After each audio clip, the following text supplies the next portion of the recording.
आकाशवाणी लखनऊ से प्रस्तुत है प्रादेशिक समाचार।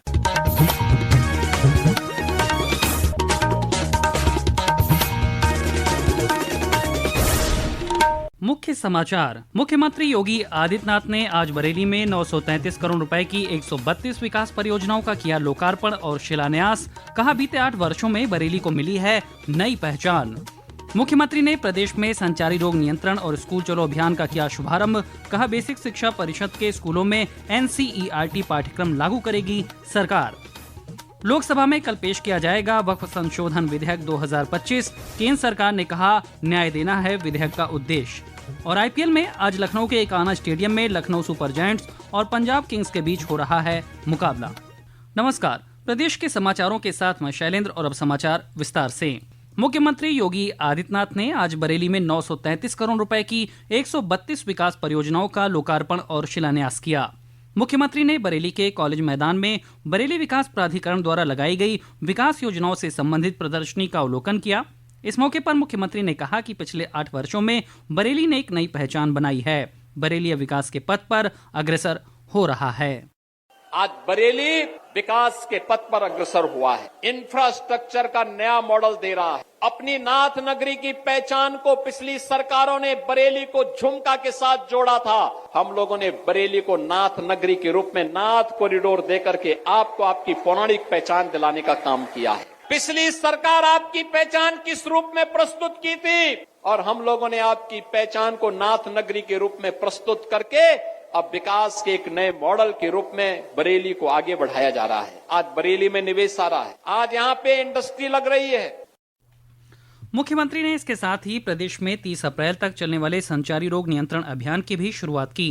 इस अवसर पर उन्होंने पूरे प्रदेश के लिए बरेली से 2554 नई एम्बुलेंस को हरी झंडी दिखाकर रवाना किया। मुख्यमंत्री ने कहा कि 2017 से पहले 108 एम्बुलेंस का रिस्पांस टाइम 17 से 19 मिनट था, जो अब 7 मिनट तक आ गया है। श्री योगी ने संचारी रोग नियंत्रण में उत्कृष्ट कार्य करने वाले कर्मचारियों का सम्मान किया। उन्होंने कहा कि संचारी रोगों को प्रदेश में जड़ से खत्म करने के लिए अभियान चलाए जा रहे हैं। स्वास्थ्य ये किसी भी सभ्य समाज के लिए उतना ही महत्वपूर्ण है जितनी शिक्षा है, और उत्तम स्वास्थ्य के लिए उन्हें उस प्रकार के केंद्र मिले। बीमारियों की महामारियों के बचाव के लिए जागरूकता से अभियान आगे बढ़ेगा। और आज उत्तर प्रदेश सरकार संचारी रोग नियंत्रण के एक बड़े कार्यक्रम को आगे बढ़ा रहा है। और साथ साथ आज उत्तर प्रदेश सरकार के द्वारा भारत सरकार के सहयोग से 2500 से अधिक एम्बुलेंस स्वास्थ्य सेवा में जनता जनार्दन की सेवा के लिए लगाई जा रही है। वाराणसी में स्टाम्प न्यायालय शुल्क एवं पंजीयन मंत्री रविंद्र जायसवाल और आयुष मंत्री दयाशंकर मिश्र दयालु ने जनपद में विशेष संचारी रोग नियंत्रण अभियान का शुभारंभ किया। हापुड़ में लोगों को संचारी रोगों के खिलाफ जागरूकता शपथ दिलाई गई। रामपुर में राज्य मंत्री बलदेव औलख ने अभियान की शुरुआत की। मुख्यमंत्री योगी आदित्यनाथ ने आज बरेली से स्कूल चलो अभियान की भी शुरुआत की। उन्होंने कहा कि पिछले साल 1 करोड़ 91 लाख बच्चों को DBT के जरिए 1200 रुपए प्रति बच्चा उनके अभिभावकों के खाते में भेजे गए। श्री योगी ने कहा कि PM श्री योजना के तहत 1500 विद्यालयों का कायाकल्प किया जा रहा है। PM श्री योजना के अंतर्गत 1500 विद्यालयों का कायाकल्प भी कर रहे हैं। कस्तूरबा गांधी विद्यालयों को 8वीं से लेके 12वीं तक गरीब कन्याओं की उत्तम शिक्षा का केंद्र बना रहे हैं। बेसिक शिक्षा परिषद में भी NCERT के ही पाठ्यक्रम को हम लागू कर सके, ये कार्यक्रम अलग अलग स्टेजेस पे आगे बढ़ रहे हैं। नेशनल एजुकेशन पॉलिसी के अंतर्गत इन कार्यक्रमों को सफलतापूर्वक आगे बढ़ाने का कार्यक्रम आज बेसिक शिक्षा परिषद आगे बढ़ाने का काम कर रहा है। तो अब हम लोग अगले चरण में आ गए हैं। इस दौरान प्रदेश के विभिन्न जिलों में भी कार्यक्रम आयोजित किए गए। सुल्तानपुर कौशाम्बी में मुख्यमंत्री के कार्यक्रम का सजीव प्रसारण हुआ। जनपद बलरामपुर में प्राथमिक विद्यालय गोंदीपुर में आयोजित कार्यक्रम में बच्चों को पाठ्य पुस्तक भी वितरित की गई। लोकसभा में कल वक्फ संशोधन विधेयक 2025 विचार और पारित होने के लिए पेश किया जाएगा। संसदीय कार्य मंत्री किरण रिजिजू ने आज संसद भवन में पत्रकारों से बातचीत में कहा कि सदन में विधेयक पर 8 घंटे की चर्चा का निर्णय लिया गया है। उन्होंने कहा कि कार्य मंत्रणा समिति की बैठक के दौरान इस बात पर सहमति बनी कि सदन की राय जानने के बाद चर्चा का समय बढ़ाया जा सकता है। उन्होंने कहा कि सरकार विधेयक पर सभी सवालों का जवाब देने के लिए तैयार है। केंद्रीय मंत्री प्रहलाद जोशी ने कहा कि वक्फ संशोधन विधेयक का उद्देश्य किसी की संपत्ति जब्त करना नहीं बल्कि न्याय देना है। संसद के बाहर पत्रकारों से बातचीत में उन्होंने विपक्ष पर लोगों को गुमराह करने का आरोप लगाया। ये तो पहले ही टेबल हो चुका है, जेपीसी से वापस आया है। जहाँ तक फॉर्मेलिटी है वो तो अभी चर्चा कब होता है मुझे पता नहीं है, लेकिन ये जो मिसलीड कर रहे हैं तो ये किसी का प्रॉपर्टी हम वापस लेने का बात नहीं किया है, इधर माइनॉरिटी और मेजॉरिटी का। इस बीच समाजवादी पार्टी के अध्यक्ष अखिलेश यादव ने भाजपा पर इस विधेयक के बारे में एक विशेष अल्पसंख्यक समूह को गुमराह करने का आरोप लगाया है। ये समाचार आप आकाशवाणी लखनऊ से सुन रहे हैं। ताज़ा समाचार जानने के लिए आप हमारे YouTube channel news on AIR Lucknow पर भी सुन सकते हैं।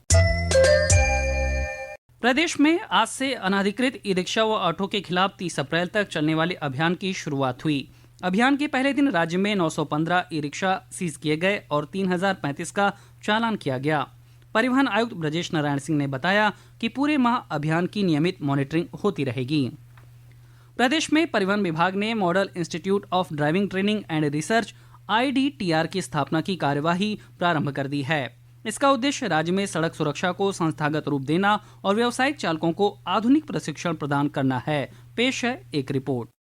परिवहन आयुक्त ब्रजेश नारायण सिंह ने 9 जनपदों के जिलाधिकारियों को पत्र लिखकर IDTR की स्थापना के लिए न्यूनतम 10.15 एकड़ भूमि उपलब्ध कराने का आग्रह किया है। राजधानी लखनऊ, गोरखपुर, बलिया, आगरा, गौतम बुद्ध नगर, झांसी, कानपुर नगर, शाहजहांपुर, प्रयागराज में IDTR की स्थापना प्रस्तावित है। यह प्रस्ताव भारत सरकार के सड़क परिवहन और राजमार्ग मंत्रालय द्वारा वित्त पोषित योजना के अंतर्गत आता है। आकाशवाणी समाचार कक्ष से राघवेंद्र त्रिपाठी।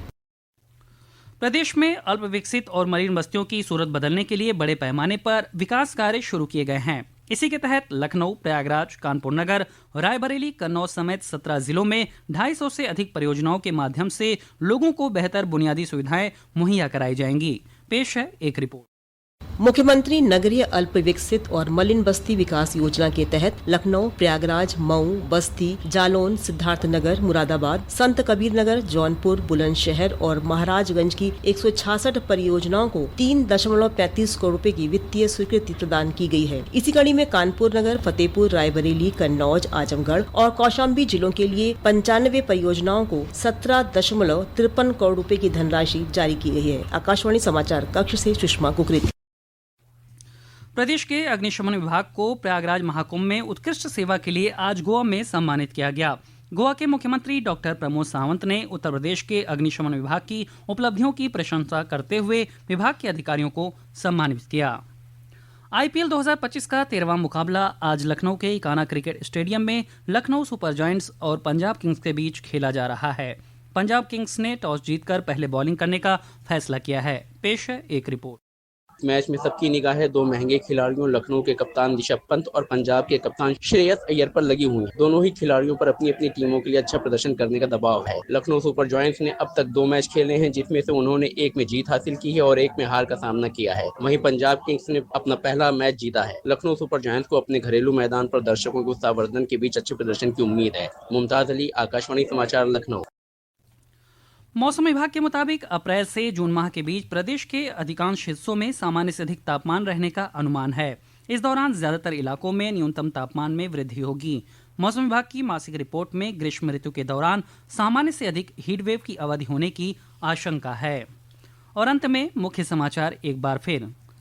मुख्यमंत्री योगी आदित्यनाथ ने आज बरेली में 933 करोड़ रुपए की 132 विकास परियोजनाओं का किया लोकार्पण और शिलान्यास। कहा, बीते 8 वर्षों में बरेली को मिली है नई पहचान। मुख्यमंत्री ने प्रदेश में संचारी रोग नियंत्रण और स्कूल चलो अभियान का किया शुभारंभ। कहा, बेसिक शिक्षा परिषद के स्कूलों में NCERT पाठ्यक्रम लागू करेगी सरकार। लोकसभा में कल पेश किया जाएगा वक्फ संशोधन विधेयक 2025। केंद्र सरकार ने कहा, न्याय देना है विधेयक का उद्देश्य। और IPL में आज लखनऊ के इकाना स्टेडियम में लखनऊ सुपर जायंट्स और पंजाब किंग्स के बीच हो रहा है मुकाबला। इसी के साथ प्रादेशिक समाचारों का ये बुलेटिन समाप्त हुआ। नमस्कार।